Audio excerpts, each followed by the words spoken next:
relevansi dari adanya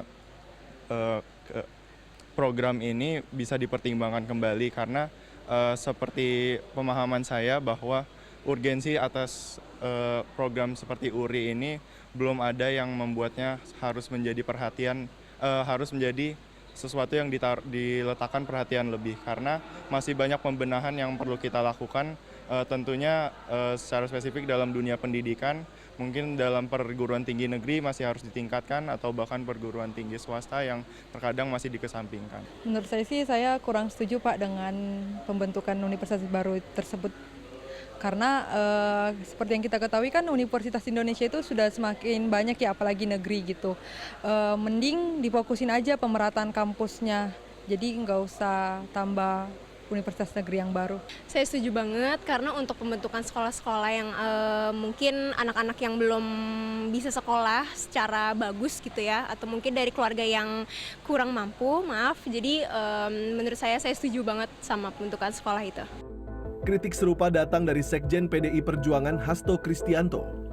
Ia menilai pembentukan URI jangan sampai mengambil alih atau bertumpuk dengan fungsi Lembaga Ketahanan Nasional atau Lemhanas yang selama ini menjalankan pendidikan kepemimpinan dan kebangsaan.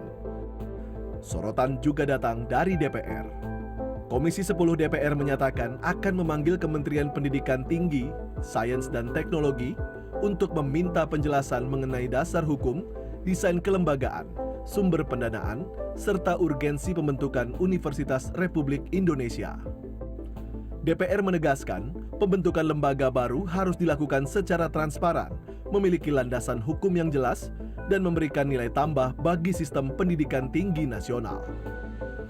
Lantas, mampukah pembentukan URI menjawab kebutuhan pendidikan masa depan, atau justru menambah pertanyaan baru mengenai kelembagaan, pendanaan, dan urgensinya? Tim Liputan, CNN Indonesia.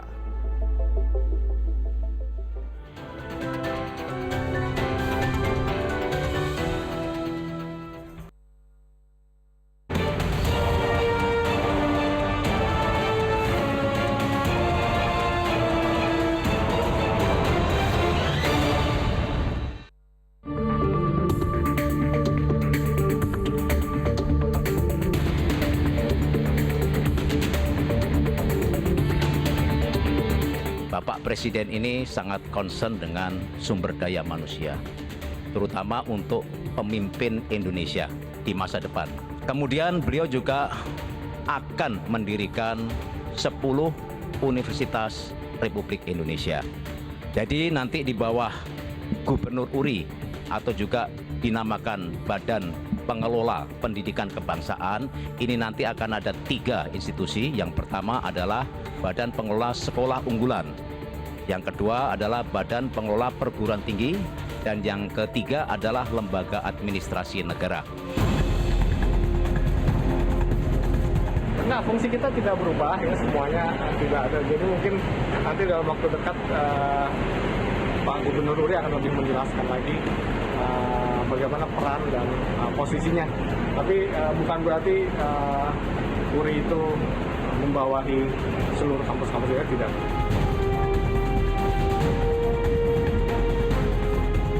Saya setuju banget karena untuk pembentukan sekolah-sekolah yang mungkin anak-anak yang belum bisa sekolah secara bagus gitu ya, atau mungkin dari keluarga yang kurang mampu, jadi menurut saya setuju banget sama pembentukan sekolah itu. Seperti yang kita ketahui kan Universitas Indonesia itu sudah semakin banyak ya, apalagi negeri gitu. Mending difokusin aja pemerataan kampusnya, jadi nggak usah tambah universitas negeri yang baru.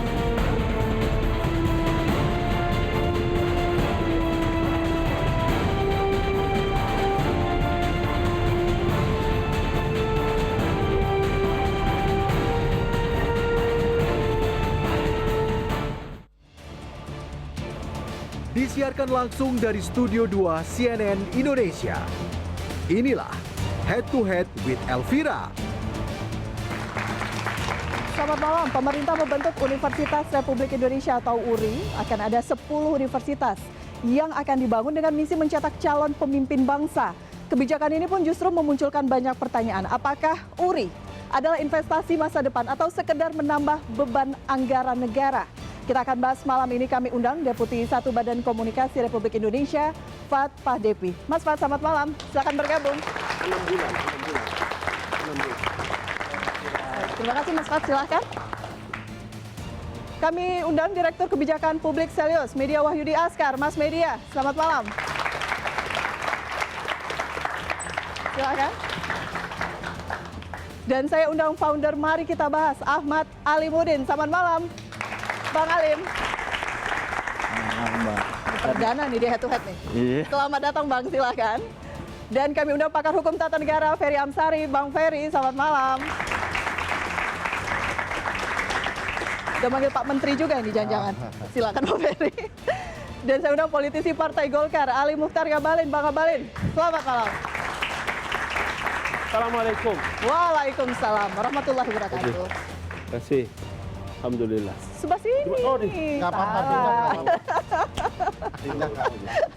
Bang Ngabalin, nah Oke. silakan Bang Ngabalin. Masih. Kemudian saya undang Guru Besar Fakultas Hukum Universitas Indonesia, Hikmahanto Juwana. Pak Hikmahanto, selamat malam. Apa kabar Pak? Silakan. Dan terima kasih juga kepada teman-teman dari Universitas Negeri Jakarta yang sudah hadir malam hari ini. Mohon aplausnya. Oke, kita bahas tentang URI. Informasi yang beredar masih sedikit. Semoga Mas Fad bisa memberikan gambaran kepada kami. Urgensinya apa kemudian Universitas Republik Indonesia ini, Mas Fad? Iya Elvira, jadi seperti kita bisa saksikan ya pada saat pelantikan gubernur dan wakil gubernur URI ini disampaikan juga oleh gubernurnya gitu ya, bahwa visi dari presiden dalam mendirikan URI ini kalau bisa kita katakan nih brand name-nya lah, Universitas Republik Indonesia. Nantinya mungkin akan dikenal juga dengan Badan Pengelola Pendidikan Kebangsaan.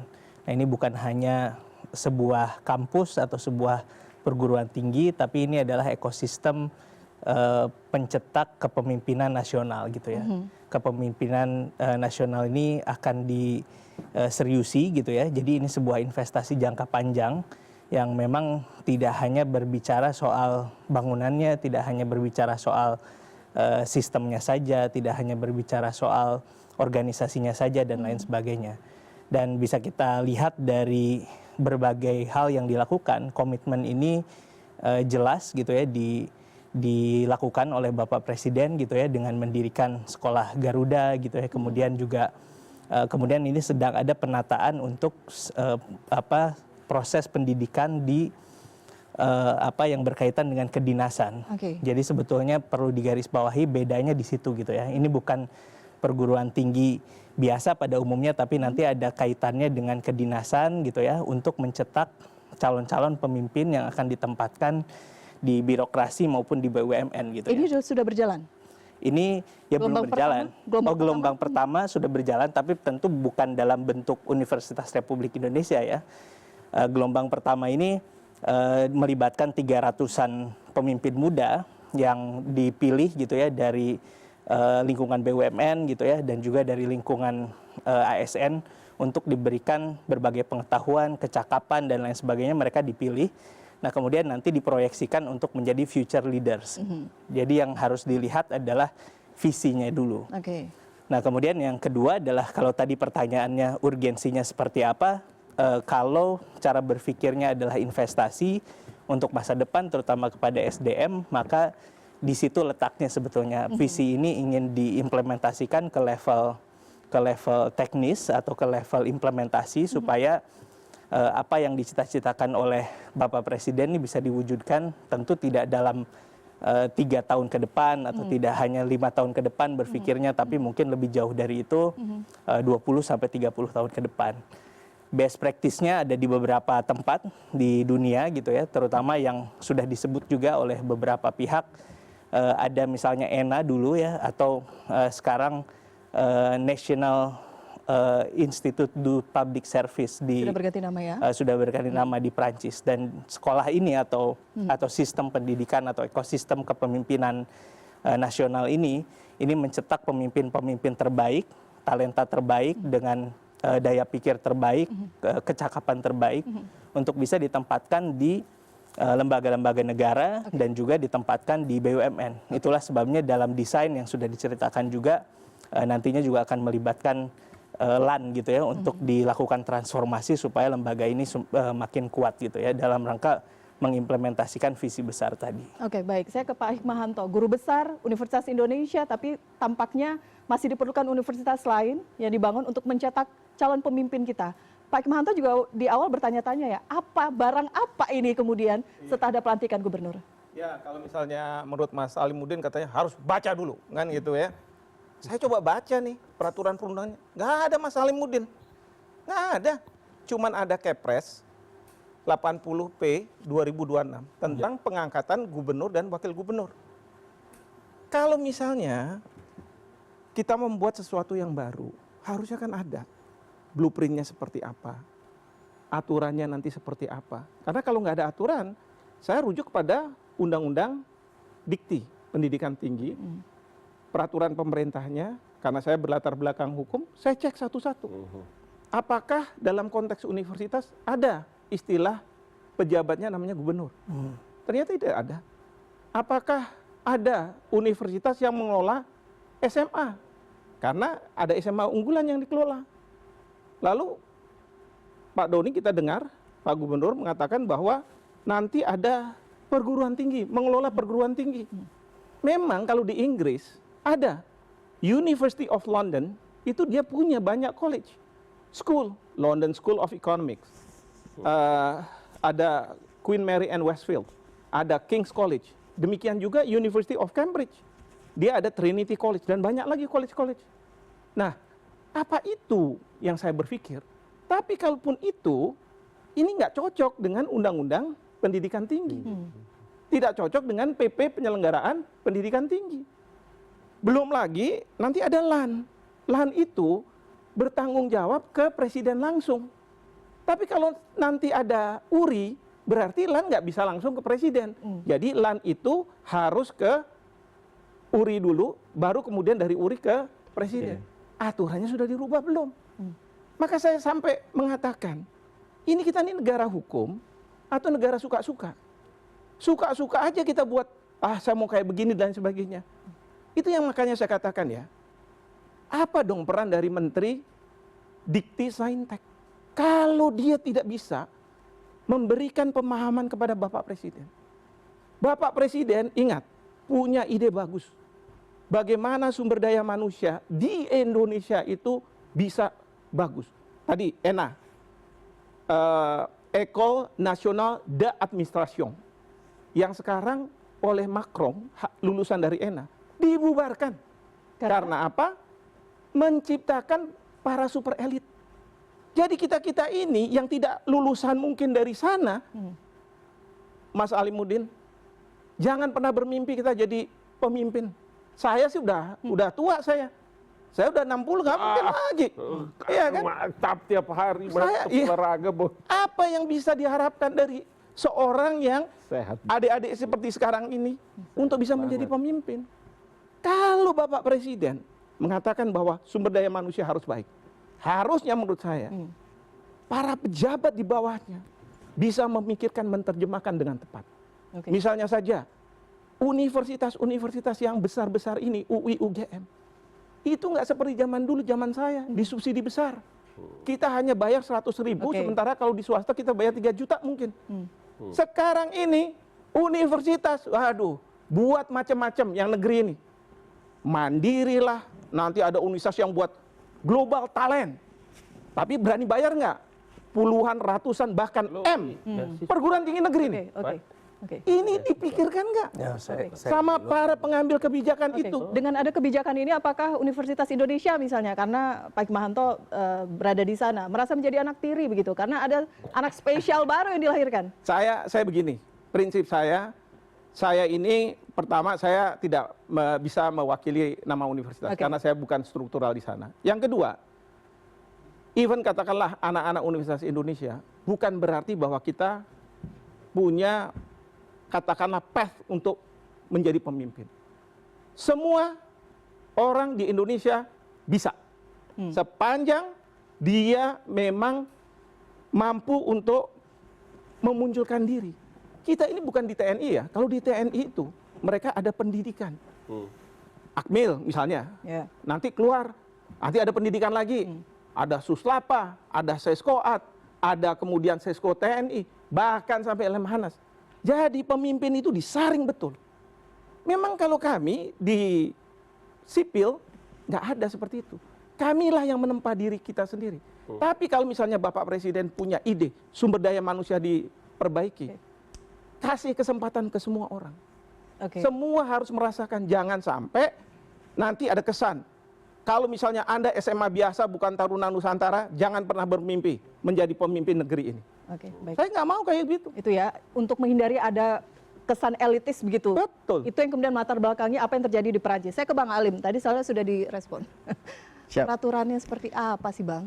Ya, sebenarnya perlu kita luruskan sedikit ya, karena kan yang sering dibahas di mana-mana itu kan membandingkan antara teman-teman UNJ misalnya dengan nanti teman-teman yang akan bersekolah di URI gitu. Kalau teman-teman UNJ itu kan memang misalnya ya mereka akan sekolah di UNJ sebagai tingkat lanjut dari pendidikan SMA mereka gitu loh. Tapi kalau URI ini sebenarnya bukan untuk teman-teman yang tadinya selesai sekolah lalu kemudian kuliah di URI gitu, bukan gitu. Jadi utamanya kalau kita melihat yang sudah berjalan gitu ya, itu kan sebenarnya untuk teman-teman yang sudah masuk ke jabatan-jabatan tertentu. Tadi kan Prof juga udah sempat sebut kalau misalnya di ABRI itu punya Seskoat dan lain sebagainya. Nah, URI ini juga nanti teman-teman sipil yang bekerja di BUMN ataupun nanti misalnya dia adalah ASN, maka disekolahin lagi untuk pendidikan kebangsaannya di mana? Di URI. Dan URI ini kan sebenarnya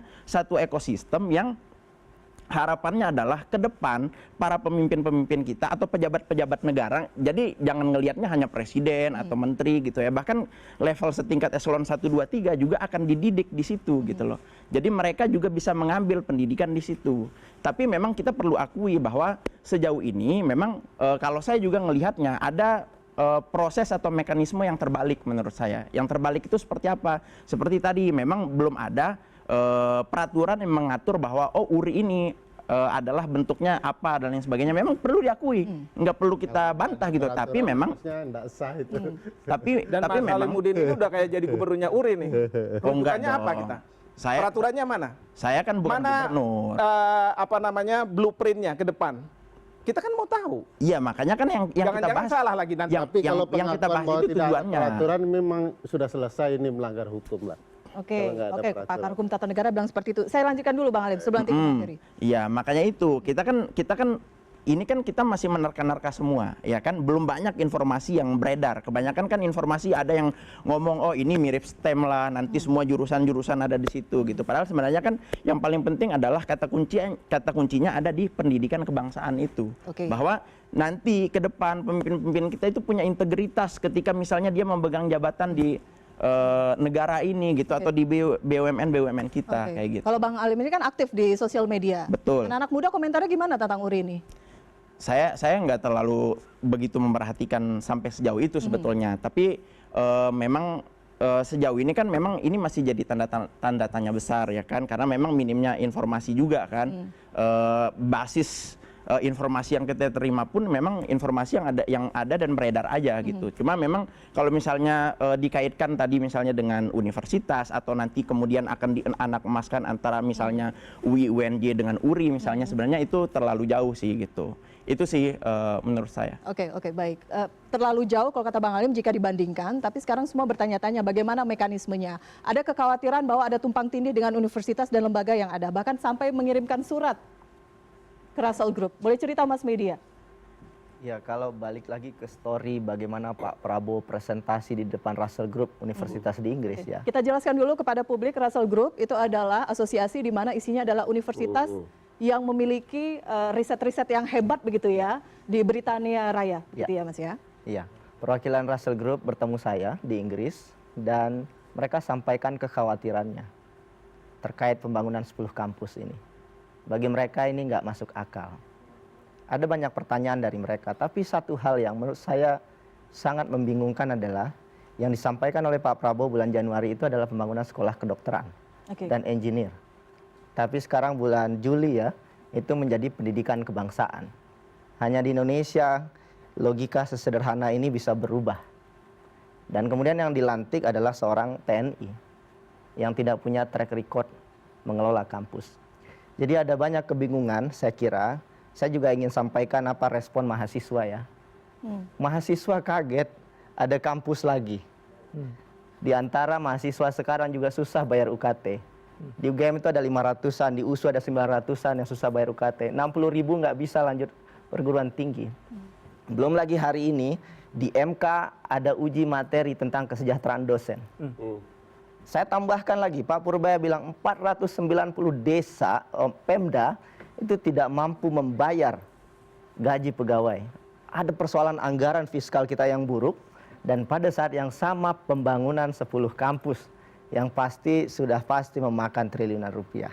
Jadi ini pertanyaan-pertanyaan dari publik yang menurut saya sangat tidak masuk akal ya membangun kampus hari ini. Soal pendidikan kebangsaan, tunjukkan juga kepada kami masyarakat apa studinya bahwa betul pendidikan kebangsaan yang dibutuhkan hari ini. Yang dibutuhkan hari ini adalah penguatan industri, lapangan kerja, penciptaan kualitas lapangan kerja yang baik supaya orang-orang tidak bekerja 14 jam sehari. Itu yang perlu dibutuhkan oleh Balai Latihan Kerja dan masyarakat hari ini. Tetapi kemudian muncul pendidikan kebangsaan. Bahkan kalau kita balik lagi ada retret ya. Retret pejabat yang dilakukan oleh Prabowo di awal-awal itu kan pendidikan kebangsaan. Hasilnya hampir 10 bupati wali kota ditangkap KPK. Hingga hari ini juga korupsi masih luar biasa. Jadi pendidikan kebangsaan macam apa yang diinginkan? Nah, lagi-lagi mungkin Prof. Hikmah bisa menambahkan juga. Hanya di Indonesia gubernur atau pimpinan kampus ditunjuk, sedangkan kampusnya ini belum ada. Ini sama seperti menunjuk direktur rumah sakit, tapi rumah sakitnya belum ada, pasiennya belum ada. Ini logika macam apa yang dibangun dalam pengambilan kebijakan kita hari ini? Oke, baik. Saya ke Bang Abalin. Itu tadi yang disampaikan. Bahkan ada pertanyaan dari Russell Group. Bang Abalin ini juga aktif ya di luar negeri begitu ya. Suara-suara seperti apa yang kemudian diterima? Posisi Golkar mensupport apakah kebijakan ini benar atau tidak? Ada 3 hal penting, Elvira ya. Ada 3 hal penting yang harus memang dicermati dengan baik tentang tata kelola pemerintahan. Tadi sempat singgung mengenai China. Saya baru pulang dari Beijing, dari Hunan, itu melihat bagaimana presidensi dalam melaunching terhadap pejabat-pejabat negara di sana itu tentang sistem karakter. Sistem karakter leadership tadi sempat disebut oleh Fad itu tentang talenta. Jadi ada 3 hal-hal. Yang pertama itu saya kira semua yang disampaikan oleh profesor, media, kemudian lain-lain, saya kira bagus. Tetapi begini, yang harus dikedepankan itu kita harus percaya bahwa tidak mungkin seorang kepala negara, tidak mungkin seorang presiden dalam mengambil satu keputusan terkait dengan Universitas Republik Indonesia ini tanpa visi. Jadi dari sisi inilah kita mesti lihat dalam 3 hal itu. Hal yang kedua adalah soal leadership.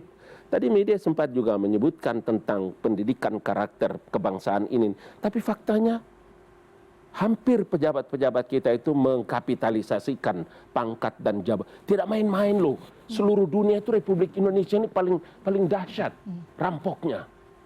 Artinya apa? Baru setahun masuk ke 2 tahun ini ada satu keresahan bagi seorang kepala negara. Jadi kalau Uri ya, kita bolehlah salah-salah sedikit sebut. Universitas Republik Indonesia ini tadi seperti dibilang oleh Fahad adalah salah satu yang bisa diharapkan menjadi badan yang setidak-tidaknya dalam masa kepemimpinan Presiden Prabowo sebagai mantan jenderal, mantan segala macam yang hebat-hebat ini dengan pengalaman luar negeri, setidak-tidaknya ini menjadi bagian terpenting dalam menyiapkan kader-kader yang tadi dikemukakan oleh Fahad. Yang kedua, pendidikan, dan yang ketiga adalah human resources. Pendidikan ini saya kira iya, bahwa kalau kita bicara tentang universitas, saya setuju dengan Akang, Profesor Hik, bahwa ada regulasinya.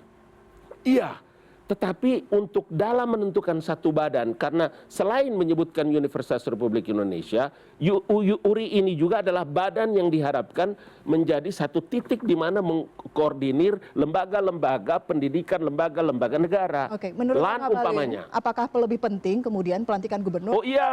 Menyusun legalitasnya dulu. Tadi saya singgung sedikit istilah Pak Prof. Hikmah. Sekiranya kalau zaman itu kita tidak sendiri menggebleng diri dari fak-fak sana datang ke Jakarta, kita nggak jadi master, kita nggak sekolah di Universitas Indonesia, kita nggak jadi doktor, kita nggak jadi profesor, nggak. Kenapa? Karena kita sulit sekolah, tidak ada biaya. Dengan kehadirannya lembaga ini, saya sangat bersyukur teman-teman, abang, akang bisa boleh mengkritik itu, tetapi kita percaya bahwa masa depan dari kebijakan yang dilakukan dengan program ini, saya yakin ke depan akan sesuatu yang terjadi baik untuk anak-anak yang jauh sana, seperti saya yang dari Papua, dari timur. Pertanyaan saya, lebih Apa penting itu? pelantikan gubernurnya atau menyusun legalitasnya terlebih dahulu? Dua hal sama. Gubernur itu kan sebetulnya nakoda itu, bahasa Latin itu kan, pemandu. Jadi istilah gubernur itu baik di kepala daerah maupun lembaga seperti Lemhanas, nggak ada apa-apa. Kalau hari ini dia dilantik, iya, memulailah. Kalau ada sesuatu yang berpikir tentang kebaikan untuk memulailah. Memulai. Nggak ada masalah, ini kan badan. Badan yang diharapkan nanti akan bisa mengkoordinir lembaga-lembaga negara yang sudah dibentuk. Untuk apa? Melahirkan kemampuan leadership, manajerial yang bagus. Kau kalau berkuasa jangan rampok kau. Di sanalah masuk orang-orang hebat itu, menanamkan nilai-nilai penting itu bagi Tidak ada yang salah di sana. Iyalah. Bang Ferry, betulkah demikian? Dijawab usai jeda. Kami jeda dulu, Head to Head with Elvira akan kembali sesaat lagi.